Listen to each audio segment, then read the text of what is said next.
అనంత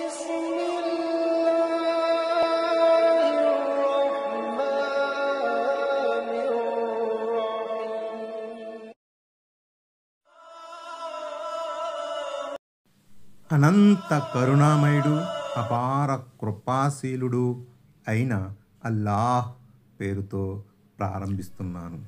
ఈ వీడియోను పూర్తిగా చివరి వరకు చూడండి. నా ఈ చిన్న ప్రయత్నంలో పొరపాట్లు జరిగితే అల్లాహ్ నన్ను క్షమించమని వేడుకుంటున్నాను. ఆయత నంబర్ 25. ومن لم يستطع منكم طولا أن ينكح المحصنات المؤمنات فمما ملكت أيمانكم من فتياتكم المؤمنات والله أعلم بإيمانكم بعضكم من بعض فانكحوهن بإذن أهلهن وآتوهن أجورهن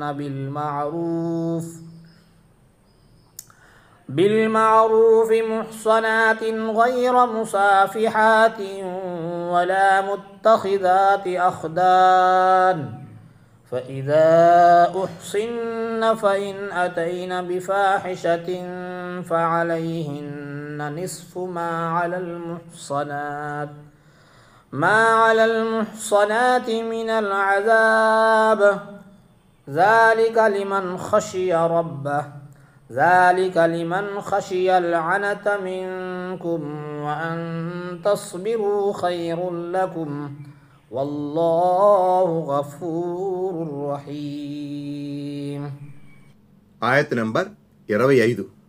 మీలో ఎవరికైనా స్వతంత్రులకు ముస్లిం స్త్రీలను వివాహమాడే స్తోమత లేకపోతే మీ యాజమాన్యంలో ఉన్న విశ్వాసులైన బానిస స్త్రీలను నికాహ్ చేసుకోవాలి. మీ విశ్వాస స్థితి గురించి అల్లాహకు బాగా తెలుసు. మీరంతా పరస్పరం ఒక్కటే కదా. కాబట్టి వారి యజమానుల అనుమతితో వారిని వివాహమాడండి. నియమానుసారం వారి మహరును వారికి ఇవ్వండి. అయితే వారు సౌశీల్యవతులై ఉండాలి. బాహాటంగా అశ్లీల కార్యాలకు పాల్పడిన వారై ఉండాలి. చాటుమాటు ప్రేమ కలాపాలు సాగించేవారు కాకుండా ఉండాలి. మరి ఆ బానిస స్త్రీలు వివాహ బంధములో కట్టుబడిన తరువాత కూడా సిగ్గుమాలిన పనికి కనుక ఒడిగడితే స్వతంత్రులకు స్త్రీలకు విధించే శిక్షలో సగం శిక్ష వీరికి విధించబడుతుంది. తమ వల్ల పాపకార్యం జరిగిపోతుందేమో, ఓర్చుకోలేమేమో అన్న భయం ఉన్నవారికి ఇలా బానిస స్త్రీలను వివాహమాడే వెసులుబాటు ఇవ్వబడింది. ఒకవేళ మీరు ఆత్మనిగ్రహాన్ని అలవర్చుకుంటే అది మీకే శ్రేయస్కరం.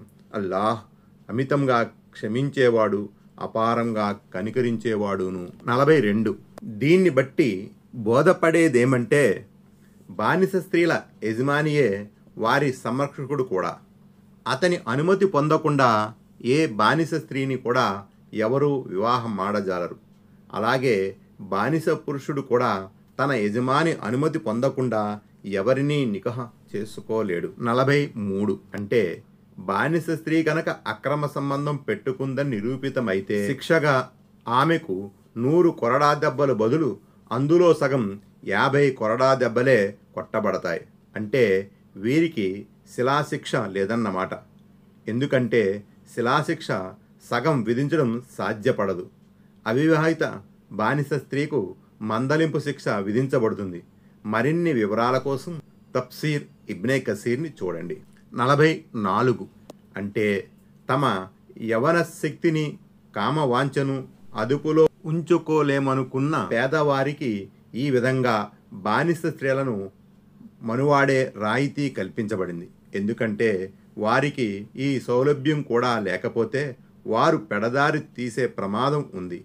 అలాంటి ప్రమాదం ఏదీ లేదన్న దృఢనమ్మకం తమకు ఉంటే తమ మనోవాంఛలపై తమకు పూర్తిగా అదుపు ఉంటుందని అనుకుంటే స్వతంత్ర స్త్రీతో వివాహ సంబంధం నిశ్చయమయ్యేదాకా ఓపిక పట్టడమే మంచిది.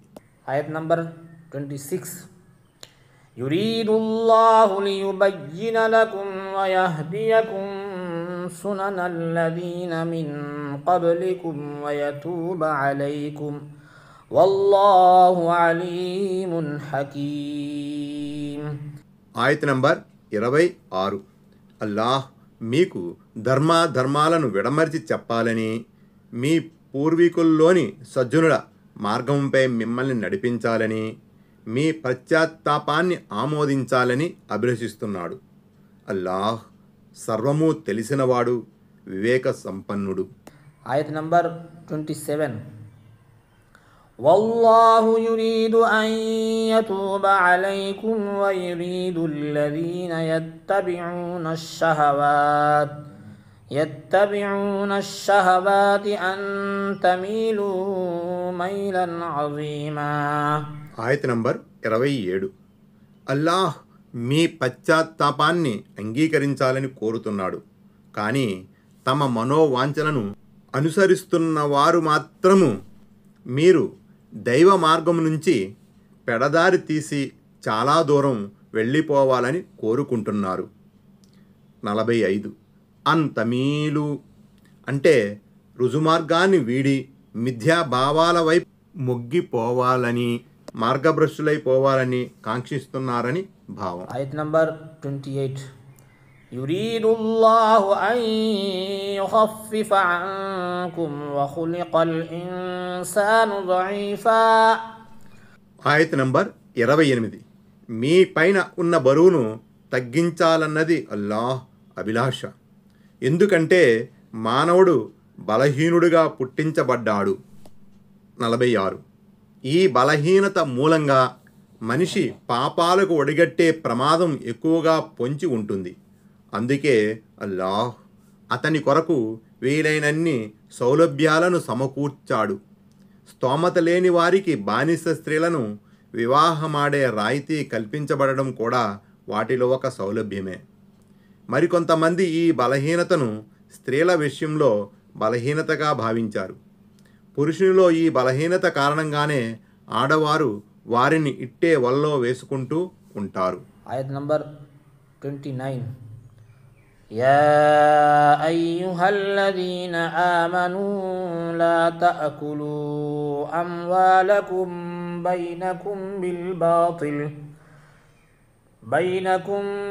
بالباطل إلا أن تكون تجارة عن تراض منكم ولا تقتلوا أنفسكم إن الله كان بكم رحيما.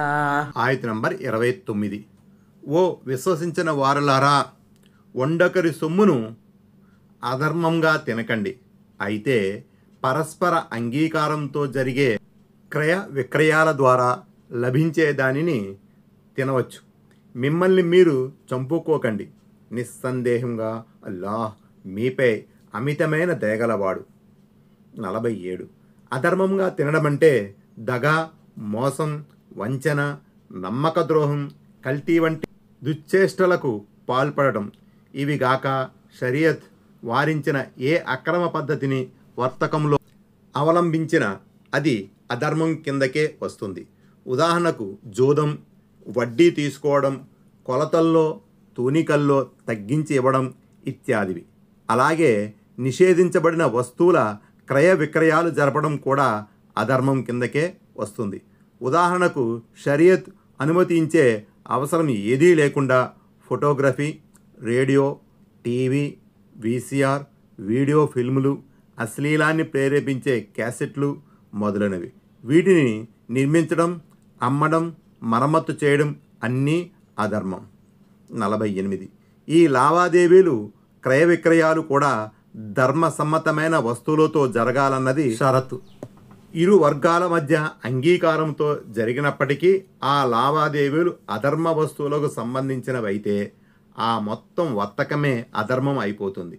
అదీగాక పరస్పరం అంగీకారం అన్న విషయంలో ఇరుపక్షాల వారికి ఆ సమావేశం పూర్తి కానంత వరకు ఒప్పందాన్ని రద్దుపరిచే అధికారం కూడా ఉంటుంది. దీన్నే ఖియారే మజ్లీస్ అని అంటారు. అంటే ఇద్దరు కలిసి లావాదేవీలపై ఏదన్నా ఒప్పందం చేసుకున్నప్పుడు ఆ ఇద్దరూ అక్కడి నుంచి విడిపోయిన మీదటే సరుకు అమ్మకం కొనుగోలు అమలులోకి వస్తుంది. హదీసులో కూడా ఈ విషయం స్పష్టపరచబడింది. వాణిజ్య ఒప్పందం చేసుకునే ఇద్దరు వ్యక్తులకు అక్కడి నుంచి నిష్క్రమించే వరకు దానికి సంబంధించిన పూర్తి అధికారం ఉంటుంది. సహీ బుఖారీ, సహీ ముస్లిం, కితాబుల్ బుయేవ్. 49. ఆత్మహత్య కూడా ఇందులోకి వస్తుంది. ఎందుకంటే ఇది కూడా మహాపరాధమే. ఘోరమైన పాపాలకు, అపచారాలకు వడిగట్టడం కూడా తమను తాము చంపుకోవడంతో సమానమే. సాటి ముస్లింలను అకారణంగా హతమార్చడం కూడా తమను తాము చంపుకోవడమే వంటిదే. ఎందుకంటే ముస్లింలంతా ఒకే దేహం వంటి వారు.